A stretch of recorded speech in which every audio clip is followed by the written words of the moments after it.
Hello and welcome, fellow travelers. Thanks for tuning in. My name is Sandra, and I'm the founder of Journey to Authentic Living.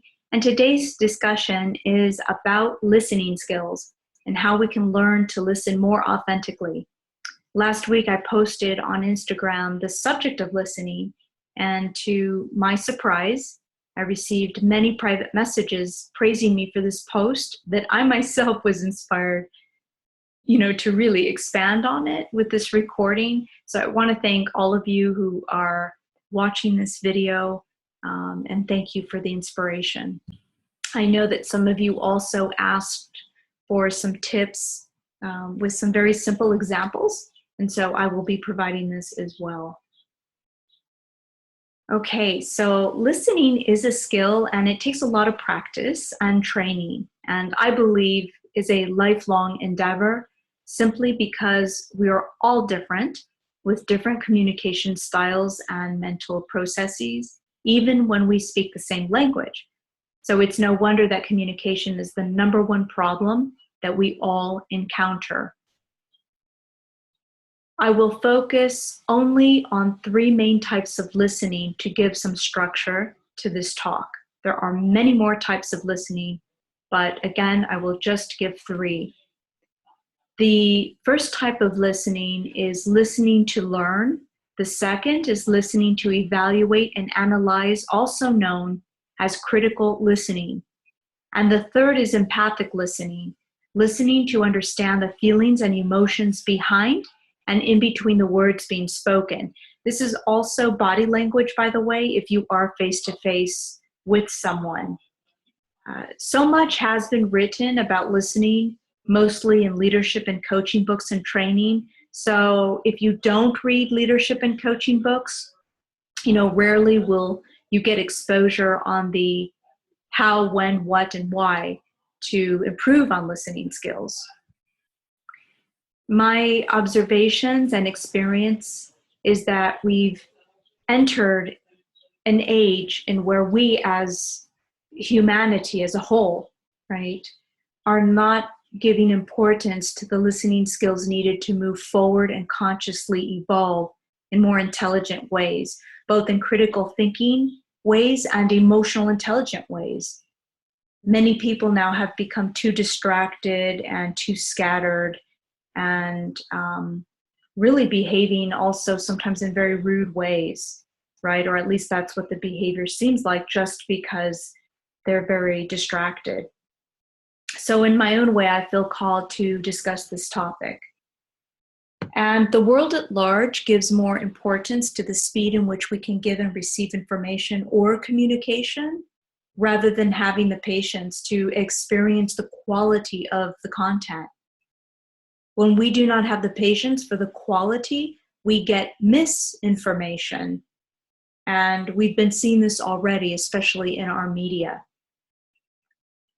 Authentic listening is a mindful listening and listens not just to the verbal communication, but reads the body, the influx of voice, and can even read the energy behind writing, whether it is through emails or text messaging. So, for example, I personally reserve, to the best of my ability, using text messaging for scheduling appointments or quick hellos without adding anything intense.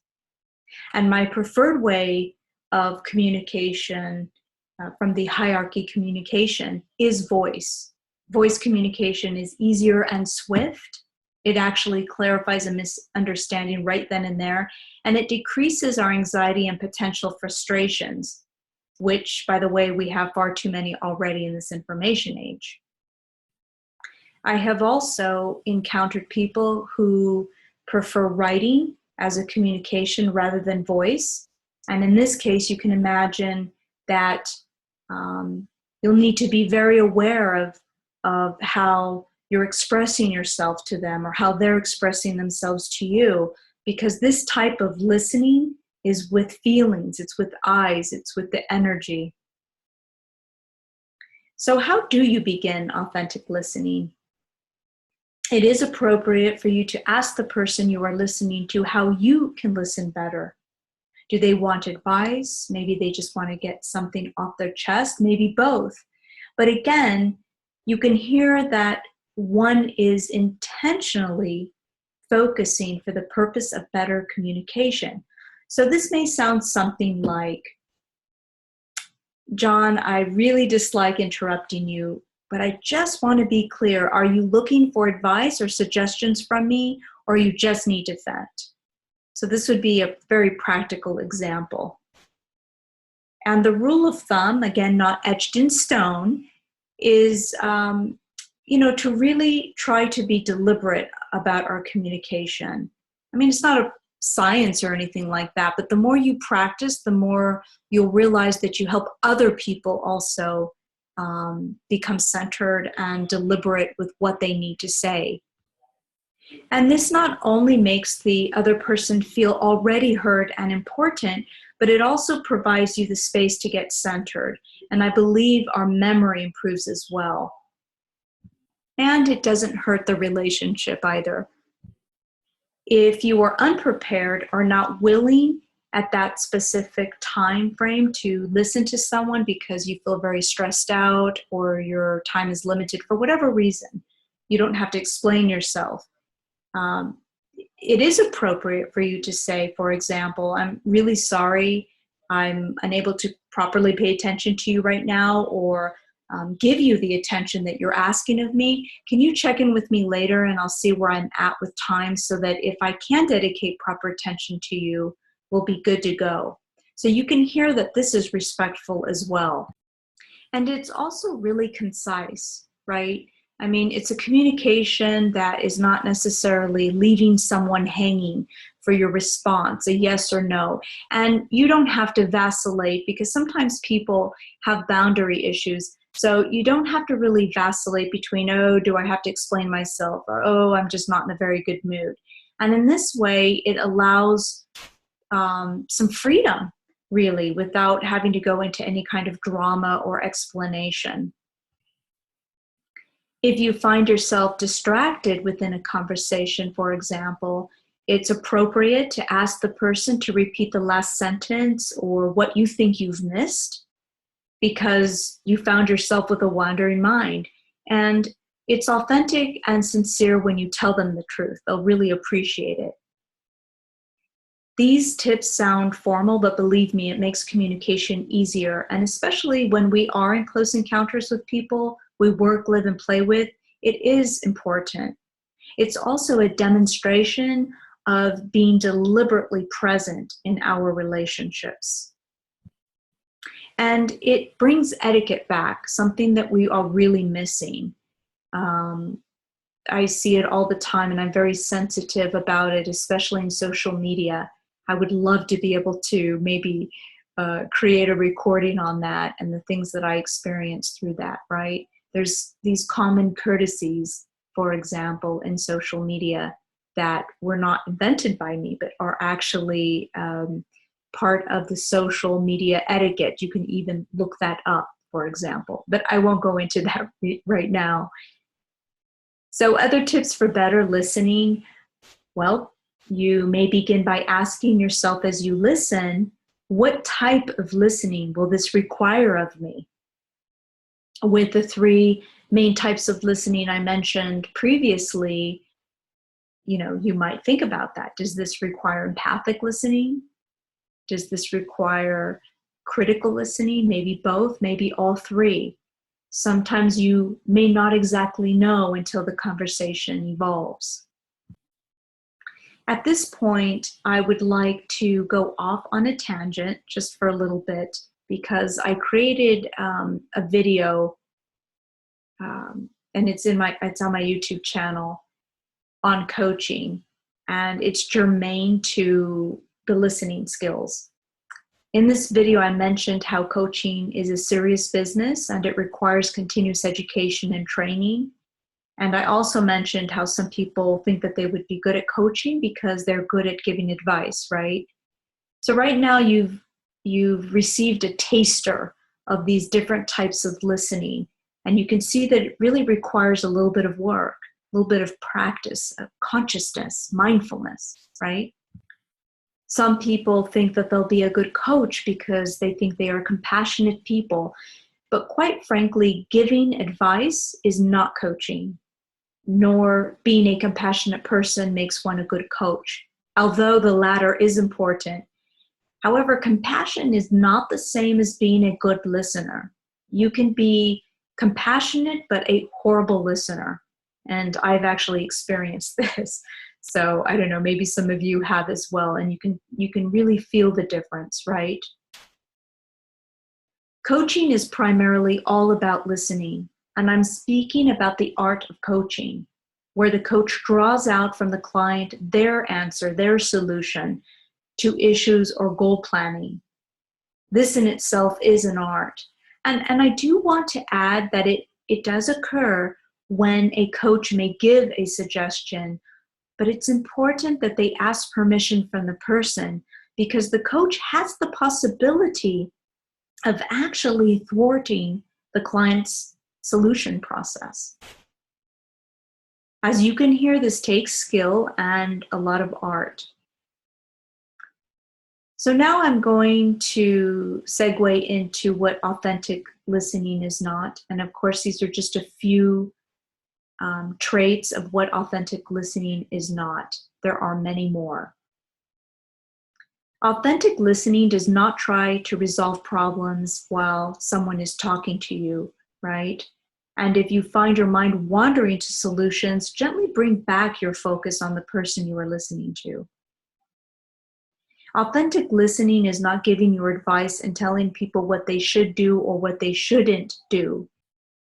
Even though the word should is part of the English vocabulary, it's a disempowering word, right? So for example, if I say, well, you should do this or you shouldn't do that, it can be a little condescending and it sounds like you're reproaching someone. So this is why in counseling and in coaching and in effective speaking, communication in general, actually, really refrains from using the word should, right?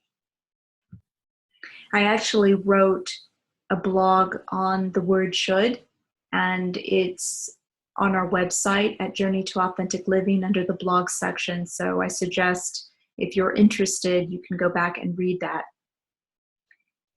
And lastly, authentic listening does not have an agenda. It allows the conversation to develop, unless, of course, it is a work meeting.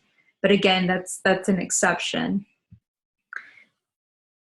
So I want to go back a little bit to more of a social realm, for example. And again, these are just suggestions.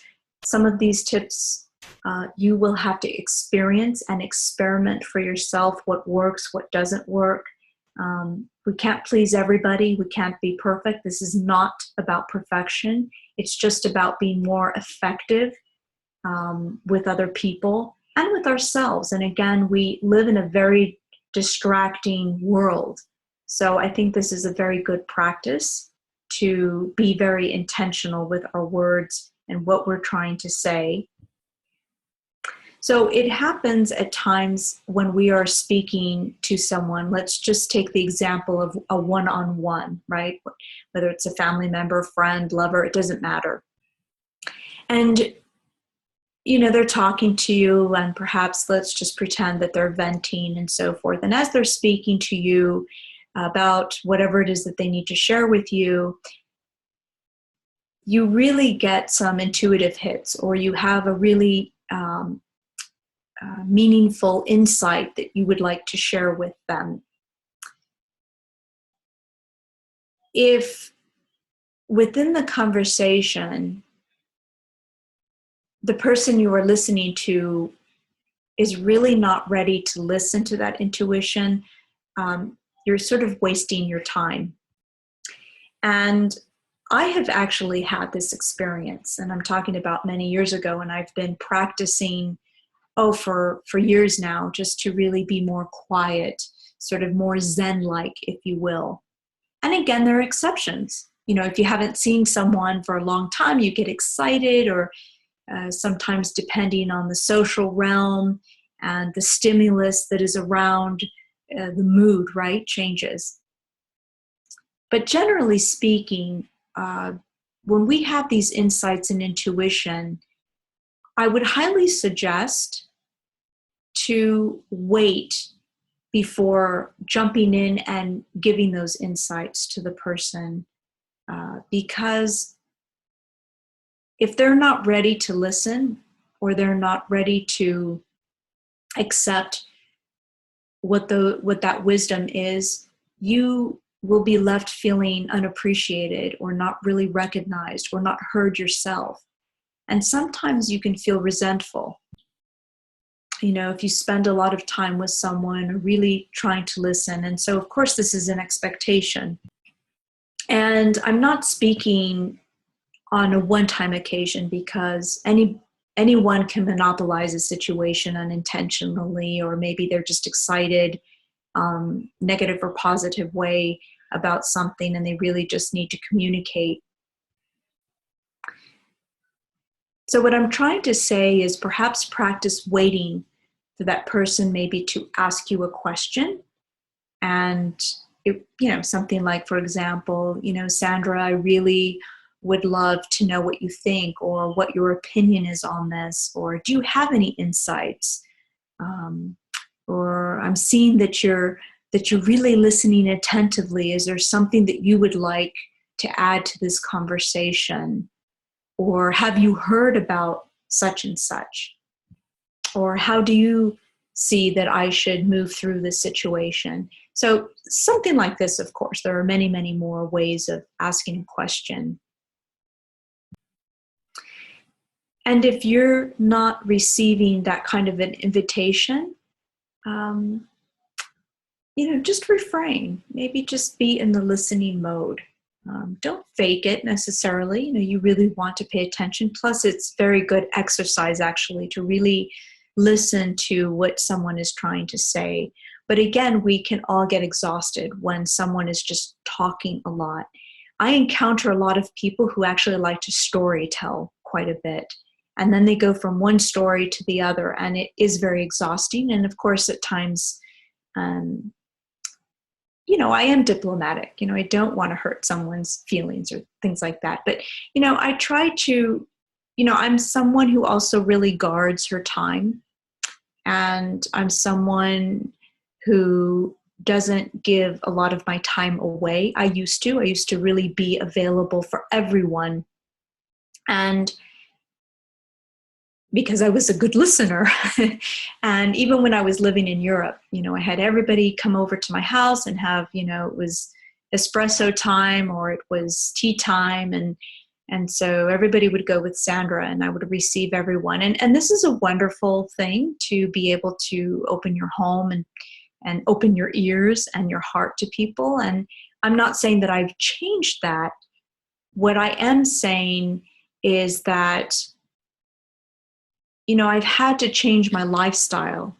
And so I'm a business owner. I'm a very active person. And as I've matured and grown older, I value my time. I want quality people, right, in my life. And quality people means just what you think. Quality is different for everyone, right?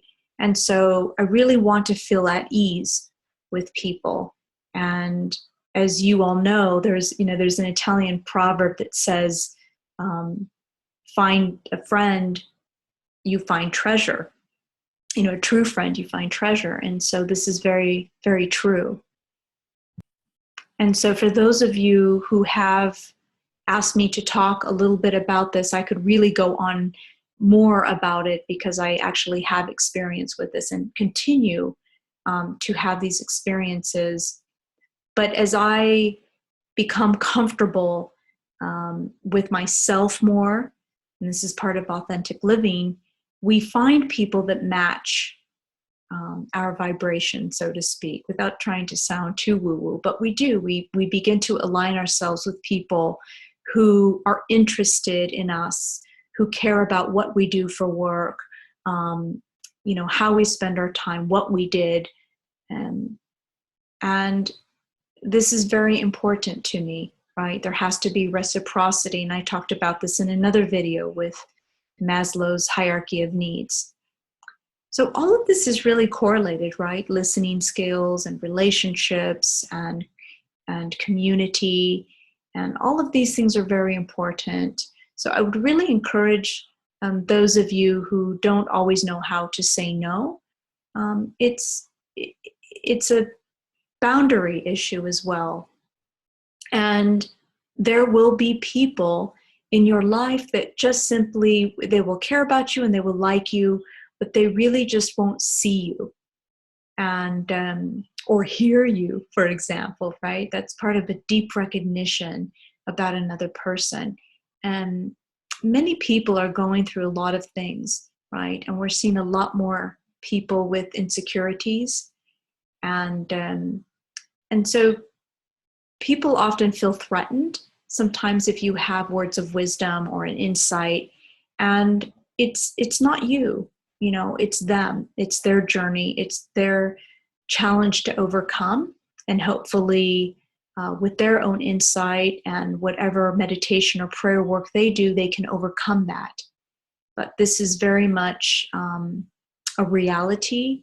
And I'm allowed right now to shout out to Linda, giving her my first name, a wonderful Instagram follower who really struggles with this. And I just want to say, Linda, I have struggled with this as well. And so you're not alone, but you just have to be, you know, your own person. Work on yourself, work on your integrity, guard your heart, guard your time.